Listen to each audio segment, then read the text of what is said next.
하나님의 말씀 요한복음 15장 1절부터 8절까지 말씀 같이 합독하시겠습니다. 시작. 내가 참 포도나무요 내 아버지는 그 농부라.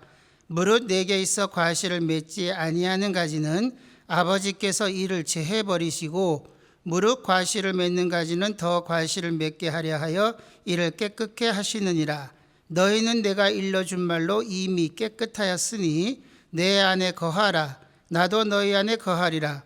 가지가 포도나무에 붙어있지 아니하면 절로 과실을 맺을 수 없음같이 너희도 내 안에 있지 아니하면 그러하리라.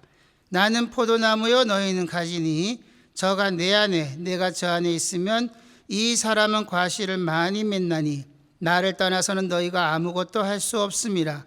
사람이 내 안에 거하지 아니하면 가지처럼 밖에 버리어 말라지나니 사람들이 이것을 모아다가 불에 던져 사르느니라. 너희가 내 안에 거하고 내 말이 너희 안에 거하면 무엇이든지 원하는 대로 구하라. 그리하면 이루리라. 너희가 과실을 많이 맺으면 내 아버지께서 영광을 받으실 것이요 너희가 내 제자가 되리라. 아멘. 제가 7시 예배 설교할 기회가 있을 때마다 요한복음 강해식으로 진행이 됩니다. 그래서 오늘 말씀만 들어도 괜찮지만 또 전에 말씀을 들으시고 오늘 말씀이 이어지는 부분이 있기 때문에 여러분들께서 그 부분을 이해하시고 들어주시면 되겠습니다. 우리는 지난번에 주님은 구약의 여러 곳에서 하나님의 백성들을 가리켰던 포도나무를 빗대어 당신만이 참 포도나무고 농부이신 하나님 아버지가 원하시는 열매를 맺을 수 있는 유일한 분이시다고 그렇게 설명을 하십니다. 그런데 구약 성경을 보면 좋은 열매를 맺지 못하는 포도나무는 모두 짓밟아 버린다는 구절들이 반복되어 나옵니다. 그런데 이 세상에 태어난 모든 포도나무는 전부 들포도나무를 맺을 수밖에 없는 것이죠. 아담의 타락 이후로 우리는 하나님과 원수된 자들입니다. 그럼에도 불구하고 어떻게 우리가 그 멸망에서 건짐을 받을 수 있게 되었느냐? 예수님께서 포도나무가 되셔서 우리를 대신해서 하나님께 짓밟히시고 그분의 옷에 피가 튀심으로 말미암아 우리가 그 진노의 심판을 면하게 되었다 하는 것입니다. 거기에 우리의 공로나 노력이나 수고가 전혀 가미되어 있지 않다고 하는 것이죠. 그래서 구원은 전적으로 하나님의 일하심으로 하나님의 은혜로 말미암아 우리에게 주어지는 것이다 하는 것입니다. 자, 그런데 오늘 본문에 보면 마치 한 번 받은 구원이 취소될 수 있는 것처럼 열매를 맺지 못하면 제하여 버린다. 또 예수 안에 거하지 않으면 밖에 내다 불살라 버린다. 이런 구절들이 기록되어 있어요. 이건 도대체 무슨 의미인가? 오늘 이 부분에 대해서 좀 나누어 보도록 하겠습니다. 먼저 본문 2절을 보시겠습니다. 물은 내게 있어 과실을 맺지 아니하는 가지는 아버지께서 이를 제해 버리시고 무릇 과실을 맺는 가지는 더 과실을 맺게 하려 하여 이를 깨끗게 하시느니라. 여기에서 제하여 버리다라고 번역이 된 헬라어 아이로는 사실 가지를 들어올려 햇빛을 잘 보도록 해주다의 단어의 의미입니다. 잘라버리다라는 의미의 단어가 아닌 거예요. 그리고 깨끗게 하다라고 번역이 된 카다이로라는 단어는 가지치기라는 의미를 가진 단어입니다. 그 단어와 동일한 어원에서 나온 카다로이라는 단어가 3절에서 깨끗하였으니로 번역이 되어 있습니다. 3절 보시면 너희는 내가 일러준 말로 이미 깨끗하였으니, 보시는 바와 같이 2절에 제하여 버리시고의 아이로나 2절 말무에 깨끗게 하신다의 카다이로, 3절에 깨끗하였으니의 카다로이는 모두 열매를 잘 맺게 하기 위한 농부의 손길에 쓰이는 단어인 것입니다. 그러니까 2절을 제대로 잘 번역을 하면 이런 거예요. 무릇 과실을 맺지 아니하는 가지는 아버지께서 이 가지를 높이 들어 올려 열매를 맺게 하시고 과실을 맺는 가지는 더 많은 과실을 맺게 하기 위하여 가지치기를 해 주신다가 정확한 번역입니다. 그러니까 2절은 농부가 과실을 많이 맺지 못하는 가지를 잘라 없애버린다는 뜻이 아니라 오히려 과실을 더 많이 맺을 수 있도록 가지를 들어 올려서라도 기필코 과실을 맺게 하신다. 거기에 의미가 있는 거예요. 자, 그렇다고 한다면 6절을 어떻게 해석을 해야 되느냐? 6절 보십니다. 사람이 내 안에 거하지 아니하면 가지처럼 밖에 버리고 말라지나니 사람들이 이것을 모아다가 불에 던져 사르느니라. 자, 이 구절이 알미니안주의자들이 주로 쓰는 그런 구절 같습니다. 여기에서 맨 앞에 쓰인 사람이라는 단어는 단수입니다. 그런데 그 사람이라는 단어를 받는 대명사인 것처럼 보이는 마지막 쯤에 나오는 이것이라고 번역인 단어는 복수입니다. 그러니까 내 안에 거하지 아니하는 사람과 밖으로 던져져서 불에 타는 이것은 같은 것이 아니라는 말이에요. 사람과 이것이 같으려면 수가 같아야 된다 하는 것이죠. 근데 수가 단수와 복수로 틀립니다. 그렇다면 이 구절은 무엇을 말하고 있는 것인가? 바로 그 위에 3절과 4절을 보면 이해가 좀 더 쉽습니다. 3절 4절 말씀입니다. 너희는 내가 일러준 말로 이미 깨끗하였으니 내 안에 거하라. 여기 보시면 예수님의 제자들은 이미 예수님의 말씀으로 깨끗하게 된 사람들이 분명해요. 그런데 우리가 2절에서 본 것처럼 깨끗하게 된 사람들은 과실을 맺는 사람들입니다. 과실을 맺게 하기 위해서 깨끗하게 하신다고 말씀하셨으니까요. 그렇게 이미 과실을 맺을 수 있게 깨끗하게 된 그들에게 내 안에 거하라라고 말씀을 하시는 거죠. 그러니까 오늘 본문은 과실을 맺지 못하면 잘라버리겠다의 강세가 있는 것이 아니라 예수 안에 거하는 자라야 열매를 맺을 수 있다의 강세가 있는 것입니다. 그런데 너희들은 이미 내 말로 깨끗해졌고 내 안에 있으니 얼마나 이것이 수지 맞은 것이냐. 이게 오늘 본문의 핵심이에요.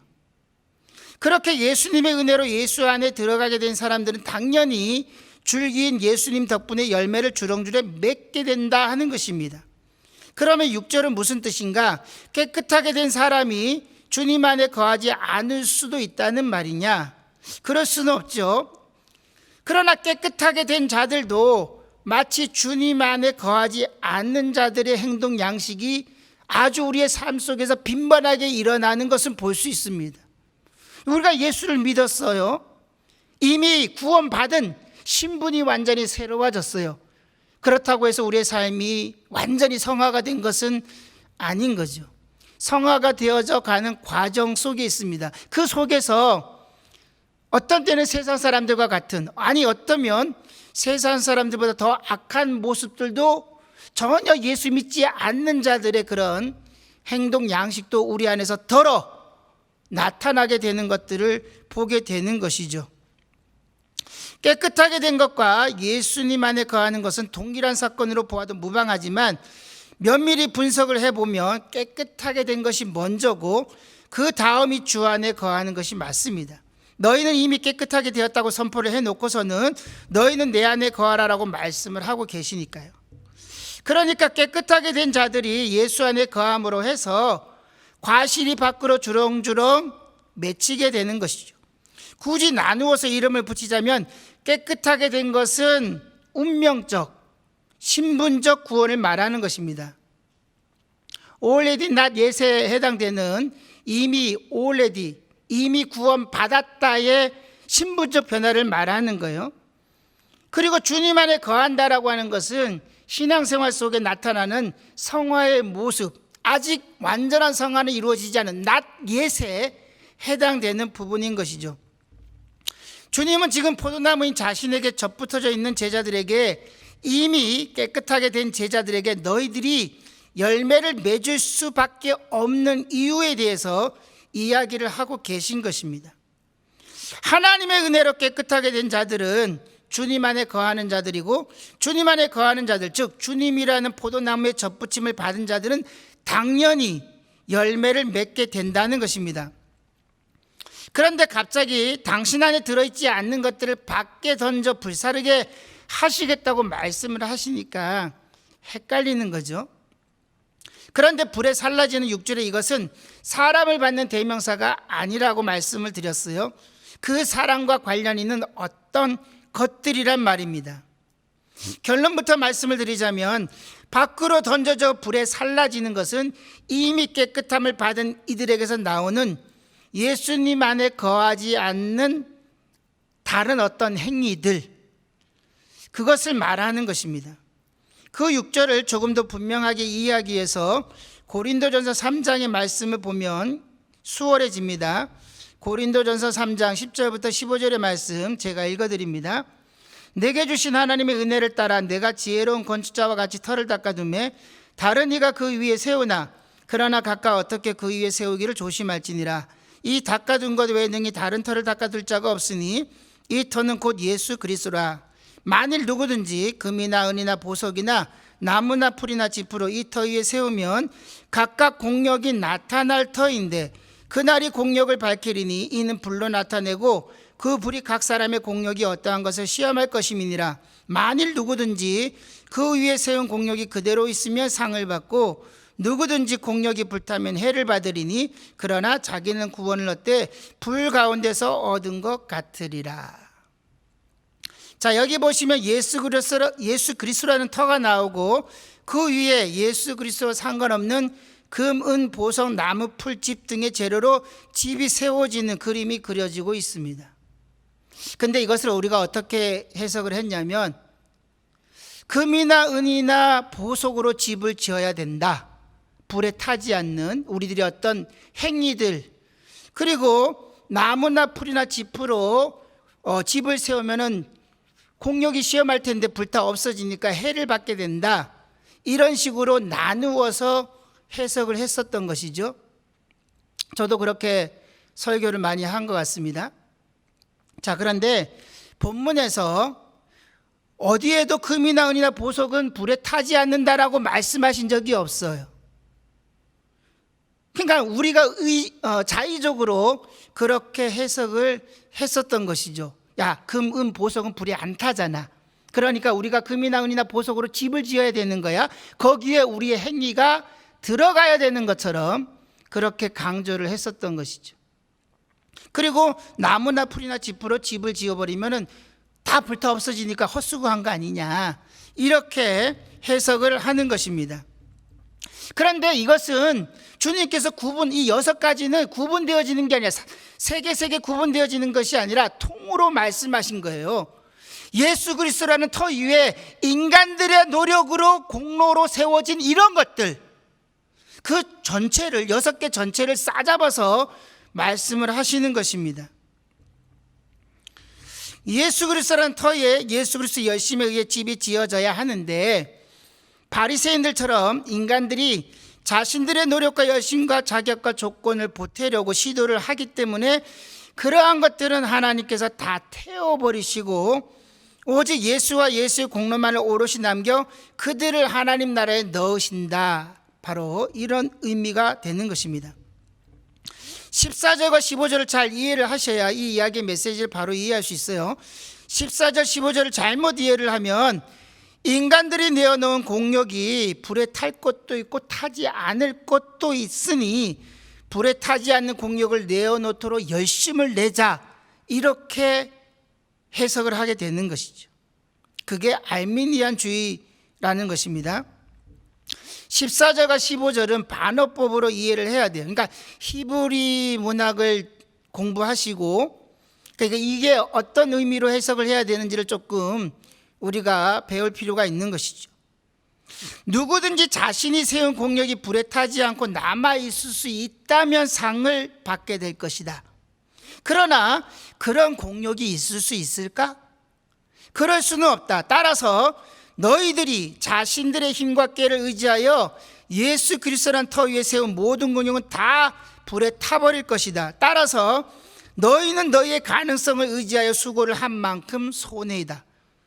그러니까 자기의 의를 쌓으면 쌓을수록 그만큼 시간적 물질적 손해를 보는 것이죠. 그게 누구든지 공력이 불타면 해를 받는다의 의미입니다.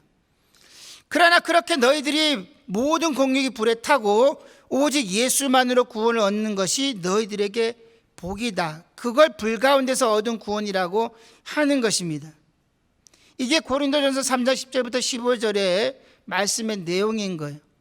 불 가운데서 얻은 구원을 목사님들이 어떻게 이제 설교자들이 설교를 했냐면, 대형각에서 불이 났는데 빤스만 입은 여자가 겨우 몸만 나왔다. 이게 불 가운데서 얻은 구원이다. 이런 식으로 비유를 들어서 해석을 했기 때문에 우리가 헷갈리는, 그게 불 가운데서 얻은 구원이구나. 그렇게 초라하게 겨우겨우 구원만 받는 거, 그렇게 구원 안 받으려면 열심을 내고 수고를 하고, 그래서 금이나 은이나 보석으로 집을 지어야 돼. 이런 식으로 유도를 하는 것이죠. 한 군데 더 볼까요? 베드로후서 3장 10절과 14절 말씀입니다. 그러나 주의 날이 도적같이 오리니 그날에는 하늘이 큰 소리로 떠나가고 체질이 뜨거운 불에 풀어지고 땅과 그 중에 있는 모든 일이 드러나리로다. 그러므로 사랑하는 자들아, 너희가 이것을 바라보나니 주 앞에서 점도 없고 흠도 없이 평강 가운데서 나타나기를 힘쓰라. 10절을 보시면 그날에는 모든 일이 드러나리로다라고 표기가 되어 있어요. 거기서 드러나리로다라고 번역이 된 헬라어 휴레테세타이는 모두 불타 없어진다의 의미보다는 불순물이 제거되고 온전한 새 것으로 나타나다라고, 그런 의미가 더 맞는 표현인 것 같습니다. 그러니까 마지막 날에 이 우주와 자연이 다 소멸되는 것이 아니라 불순물이 제거된 온전하고 아름다운 상태로 회복이 된다는 의미로 볼 수도 있는 것이죠. 그래서 현대신학은 그렇게 다 불타 없어진다가 아니라 완전히 새롭게 회복하신다로도 설명을 하고 있습니다. 로마서에 보면 피조물들이 하나님의 아들들의 완전한 구속을 말할 수 없는 탄식으로 기다리고 있다고 해요. 그러니까 이제 하나님의 아들이 다시 재림하셔서 완전히 회복이 된 그날을 학수고대하고 있다고 기록을 하고 있죠. 근데 그것이 다 불타 없어진다고 한다면 모든 피조물들이 자기들이 불타 없어질 날을 학수고대하고 있다? 이렇게 이제 해석이 될 수밖에 없는 건데, 이거는 좀 의미가 안 맞죠.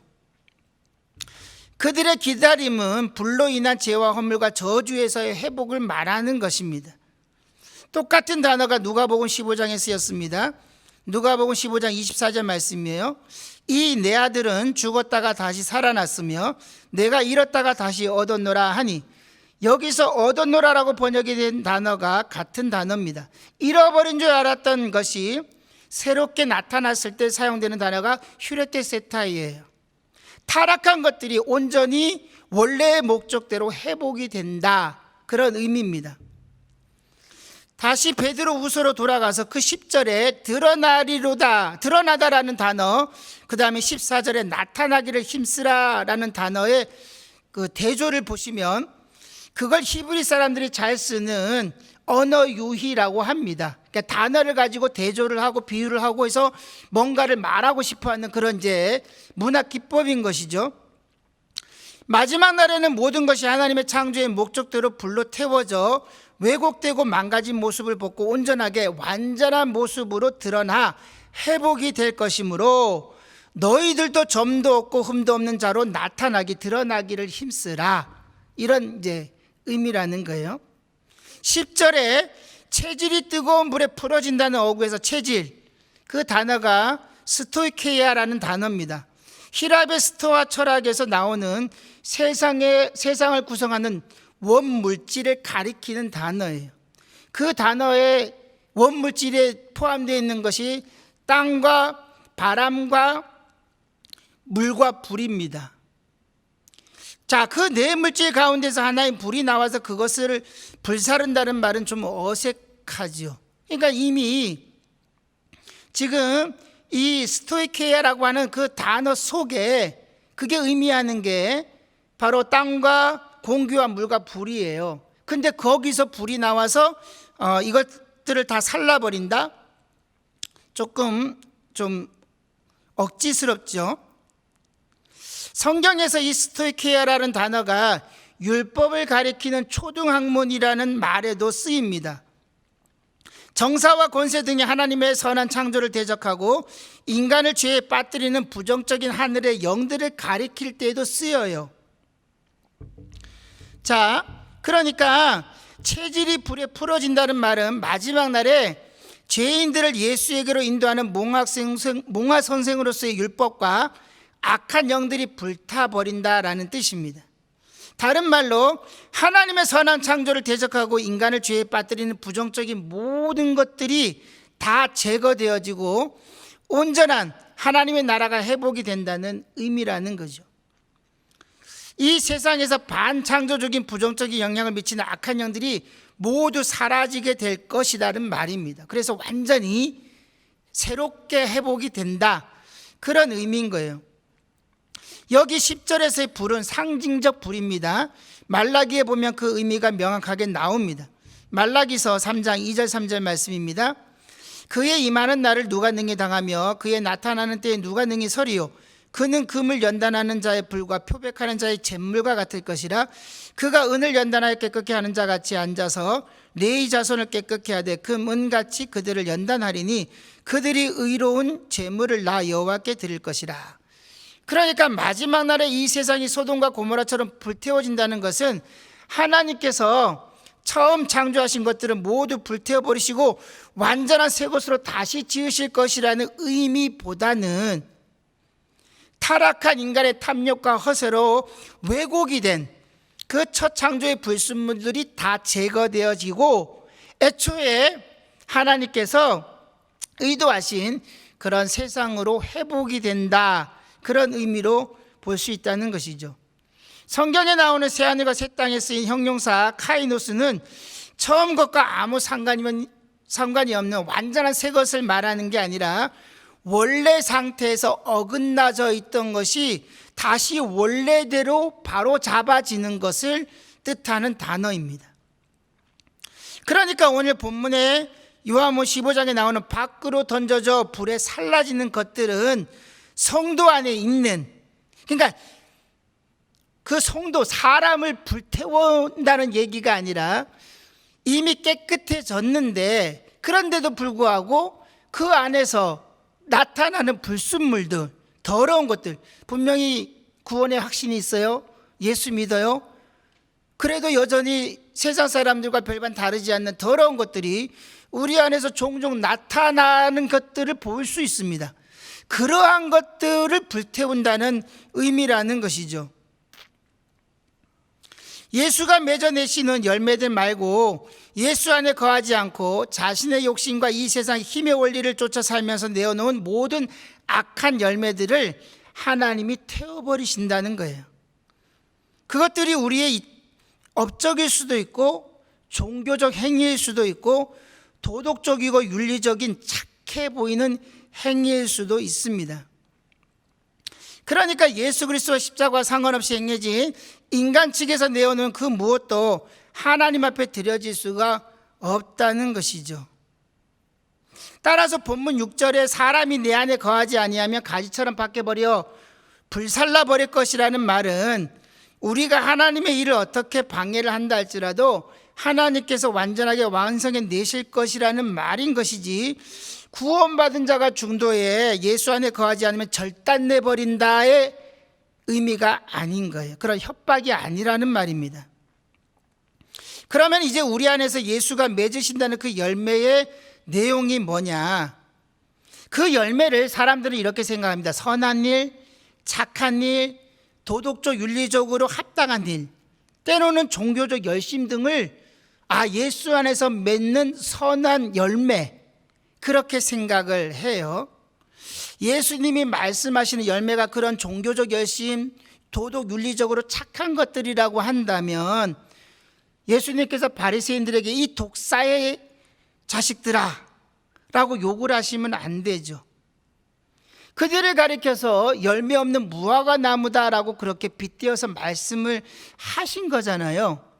자, 그러면 바리새인들의 그들의 행위에 우리가 보는 겉으로 드러난 그들의 행위는 얼마나 대단했습니까? 그들은 일주일에 2번씩 금식했어요. 목요일과 월요일에.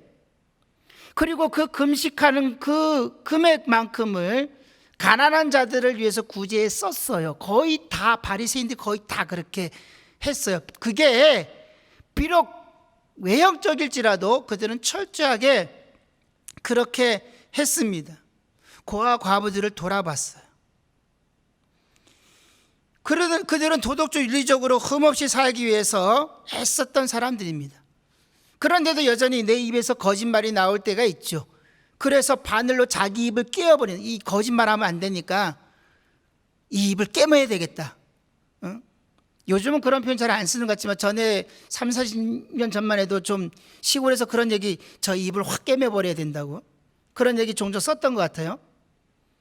내 입에서 자꾸 거짓말이 나오니까 이 바리새인들은 바늘로 자기 입을 꿰맸다는 것입니다. 그렇게까지 철저하게 종교적 열심과 정말 선한 일들을 행했던 사람들인데, 예수님은 이 독사의 새끼들아, 열매 없는 무화과 나무다. 그렇다고 한다면 지금 예수님이 말씀하시는 그 열매가 바리새인들이 내어놓은 그런 것들은 아닐 거잖아요.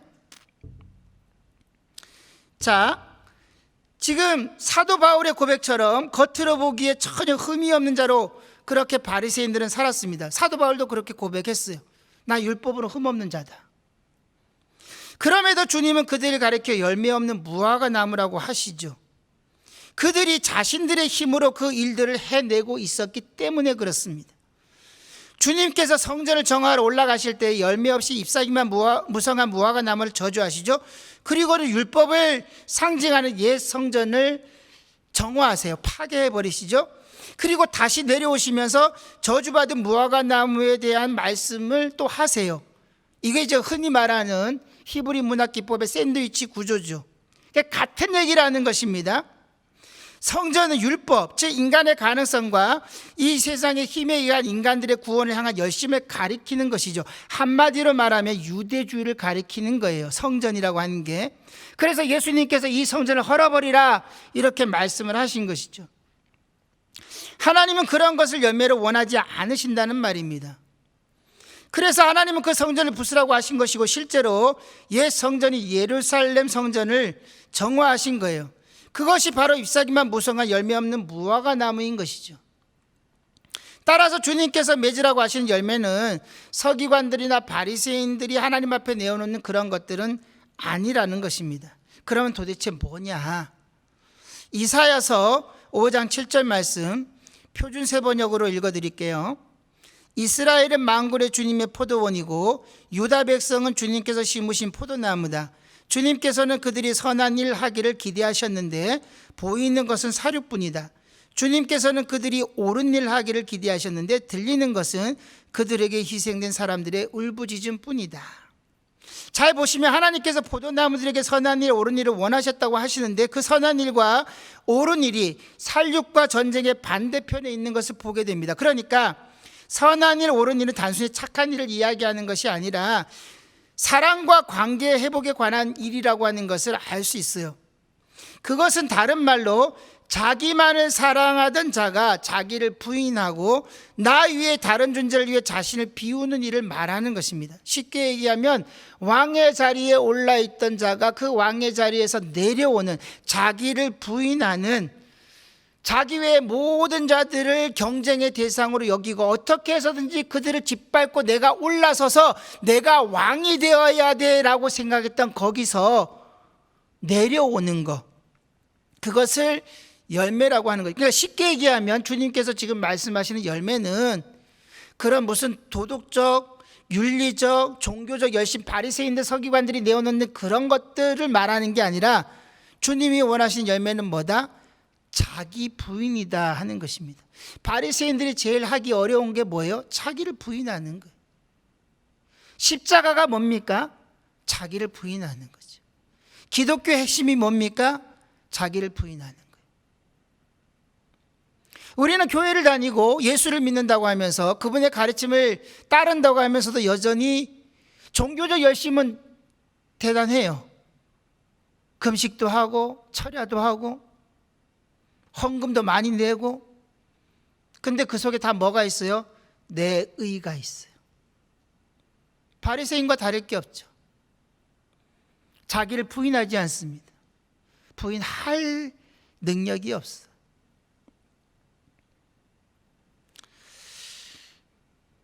(5절) 보시면 15장 5절입니다. 나는 포도나무요 너희는 가지니 저가 내 안에 내가 저 안에 있으면 이 사람은 과실을 많이 맺나니 나를 떠나서는 너희가 아무것도 할 수 없습니다.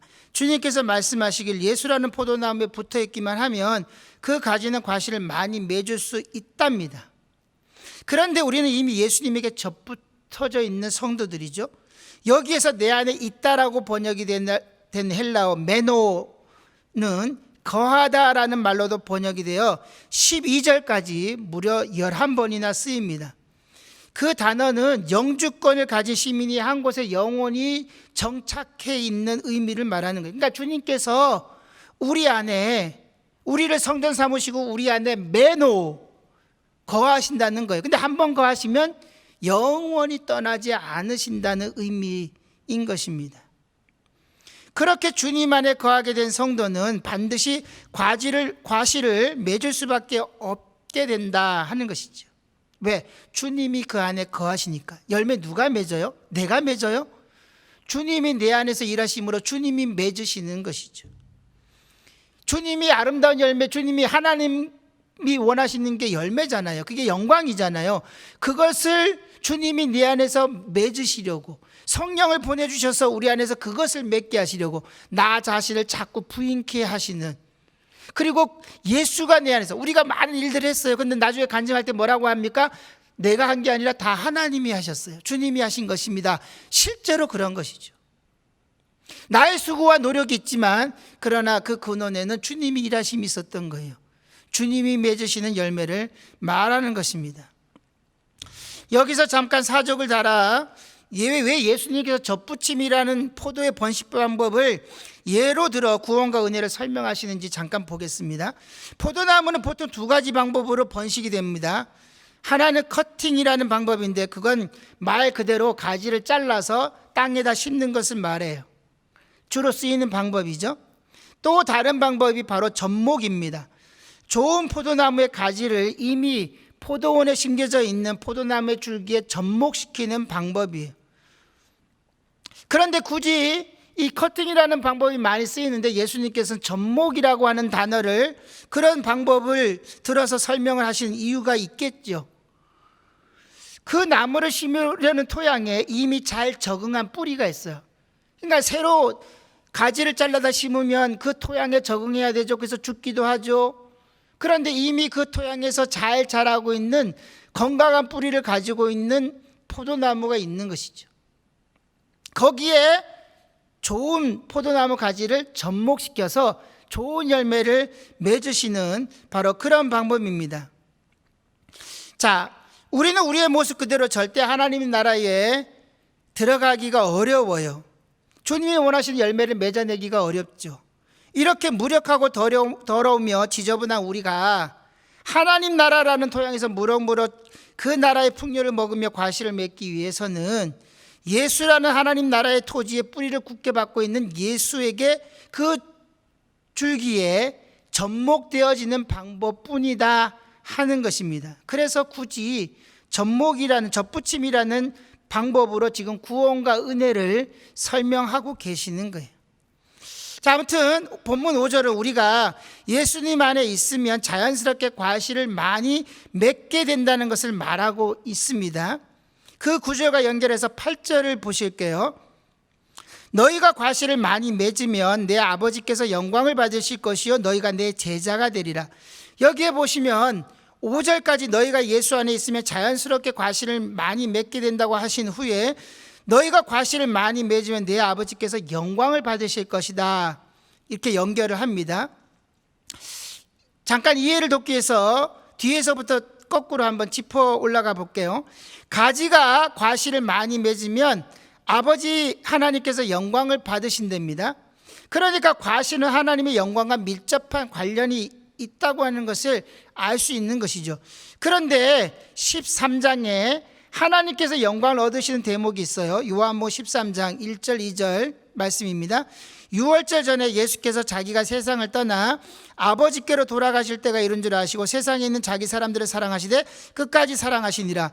마귀가 벌써 시몬의 아들 가롯 유다의 마음에 예수를 팔려는 생각을 넣었더니 31절 저가 나간 후에 예수께서 가라사대 지금 인자가 영광을 얻었고 하나님도 인자를 인하여 영광을 얻으셨도다.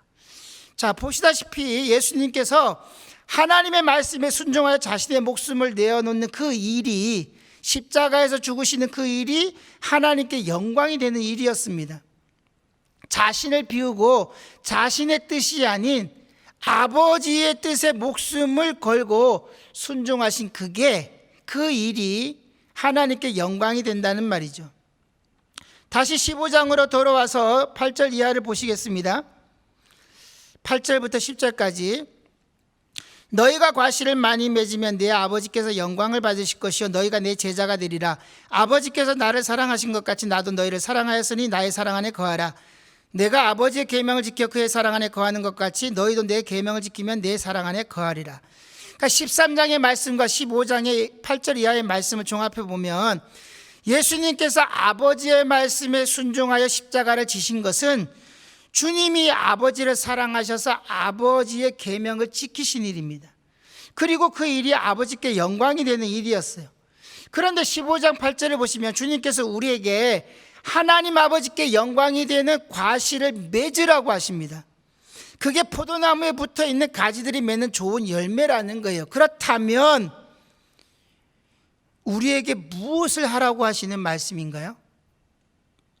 주님이 하셨던 것처럼 자기의 뜻을 비우고 아버지의 뜻에 순종해서 아버지의 계명을 지키는 자기 부인의 십자가를 지라고 지금 그렇게 말씀하시는 거예요.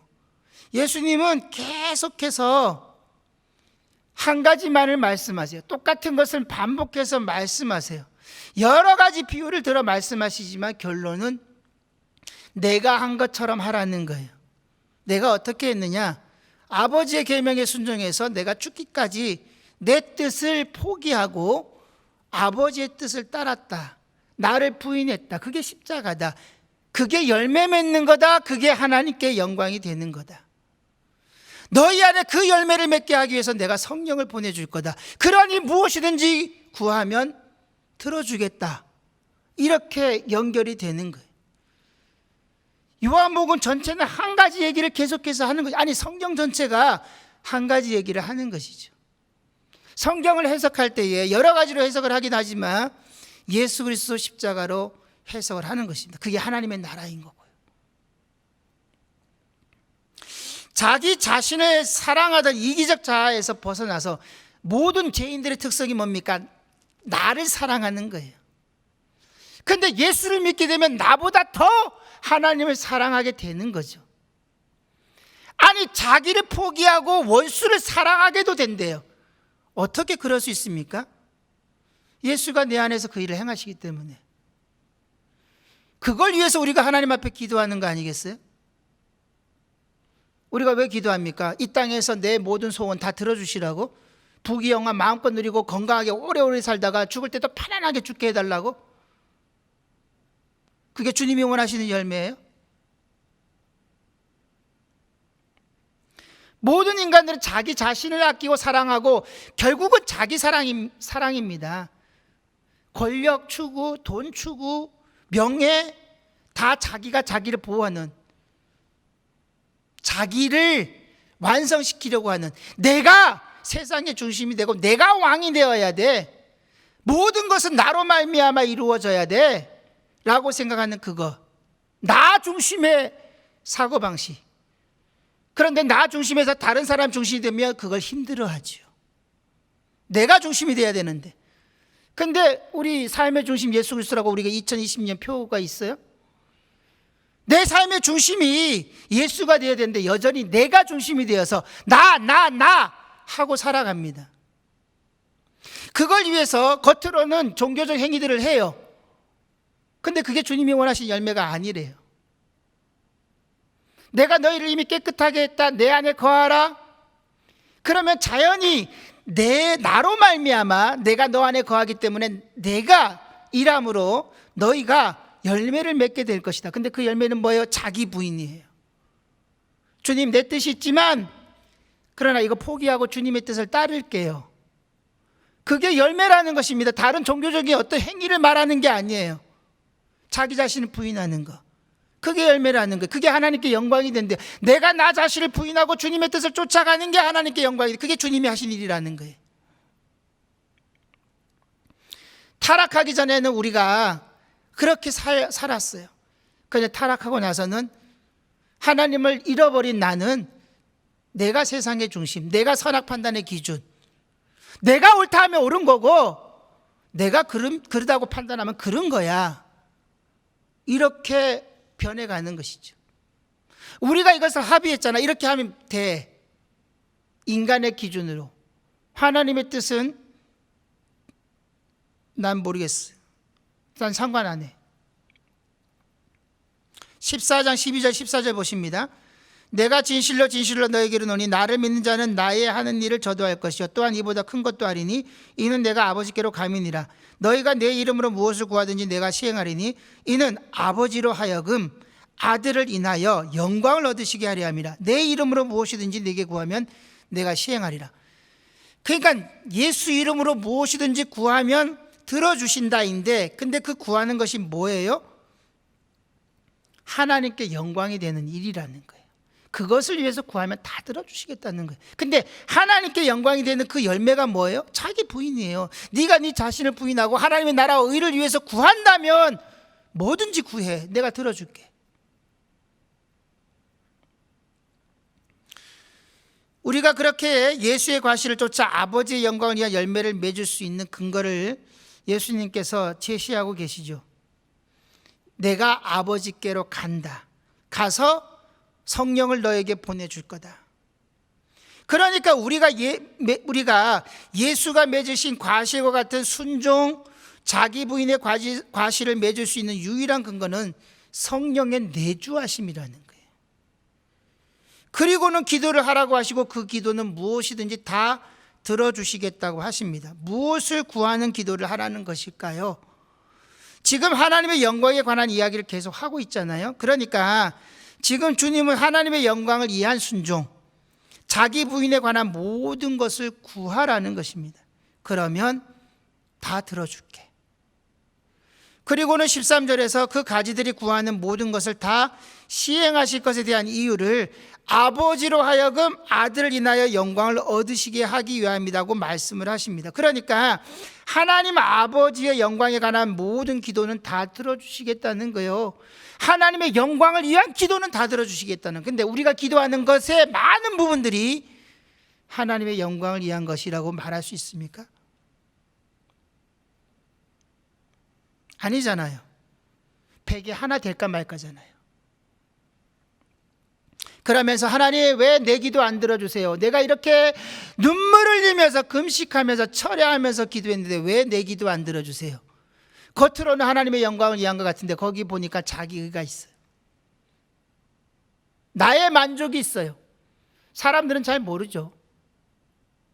대단히 믿음 좋은 사람이고 열심 내는 사람이고 교회 일이라면 만사제쳐놓고 다 하고 저런 사람이 있을까? 근데 그 속에 뭐가 있어요? 내가 이렇게 하고 있어. 나 봐봐. 너희들이 존경할 만하지? 나는 이렇게 열심을 내고 있어. 너희들 나처럼 못하지? 그러니 나 무시하지 마. 그걸 하나님이 아신다는 거예요. 그래서 말씀하시는 거잖아요. 이 독사의 자식들아.